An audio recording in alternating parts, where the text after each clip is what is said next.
when you did that study, did you sort of anticipate the difference in gender?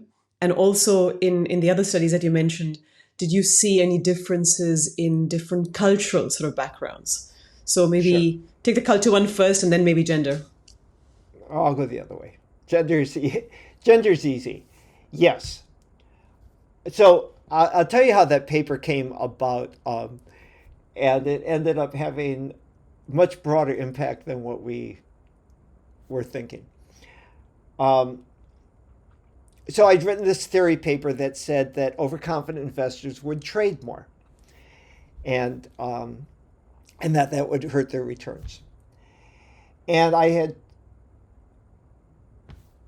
written a couple of. I wrote a paper on my own that showed that um, the stocks that average investors bought went on to underperform the ones they sold, which suggests that active trading is not helping them. And then Brad Barber and I, we got a bigger data set and we wrote a paper showing that the people who trade the most earn less. And that's also consistent. But if you really wanted to nail down this idea that overconfidence is leading people to trade more and earn less, what you'd like to do is, well, ideally, you would, you know, have a sample of people where you could separate out the overconfident and less overconfident ones, or better yet, where you could make people overconfident.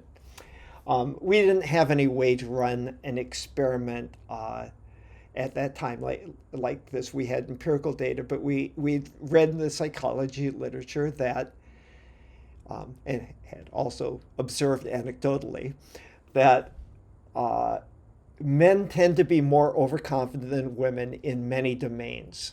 And business is one, finance, math related sciences and things. Basically, in fields and areas where growing up boys are told boys are good at this, and women are told the men are good at this. And so, they tend to be, you can find domains where the difference is smaller, but finance seems to be one where the men exhibit more overconfidence. And we had data of all these retail traders, and we thought, okay, let's just split our sample into men and women, and we have a prediction. Our prediction is men are going to trade more than women, and that the overtrading will hurt returns. Then two things happened. One, I was riding a train back from UC Davis, where I was teaching at the time, and talking to a professor, I think from the econ department, and he said, "Oh, I think," I was describing my study. He said, "You might have a problem here." He said, "My wife has money, and it's an account in her name, but I call all the shots." And so I was thinking about it. I said, "Oh yeah, so for married couples, there might be a mitigation where, you don't know for sure who's making the decision, or it's a joint decision." So we didn't have results yet, and I talked to Brad, and we said, okay, we'll separately analyze single men, single women, married men, married women. And our predictions were single men are going to trade the most, then married men, then married women, and then single women. And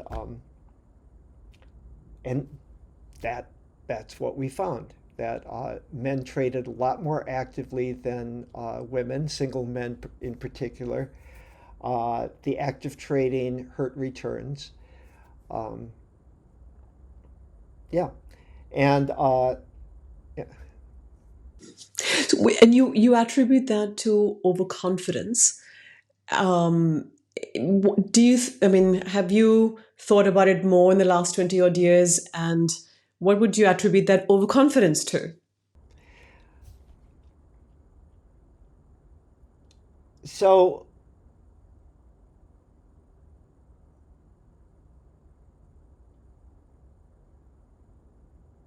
I think that a lot of it is clearly cultural.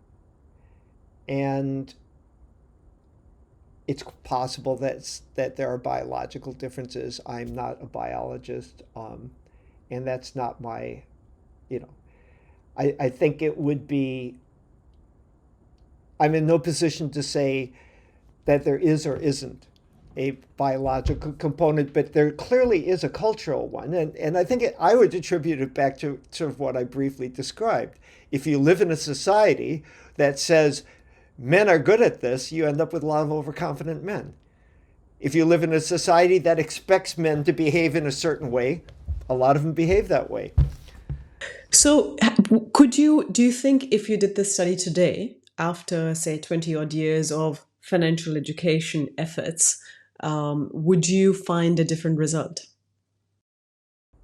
Uh, in direction possibly, but I wouldn't expect it in magnitude. I mean, okay, I should. Okay, that's not quite right. I said that exactly wrong. It would be the same direction. There might be a slightly smaller magnitude, but it would be the same direction. Um, it's like you can talk about a whole lot of. I might say to you, so do you think a woman's chances of moving up through the ranks to the top of a company are better today than they were 20 years ago? And you may answer better, yes. Equal, no.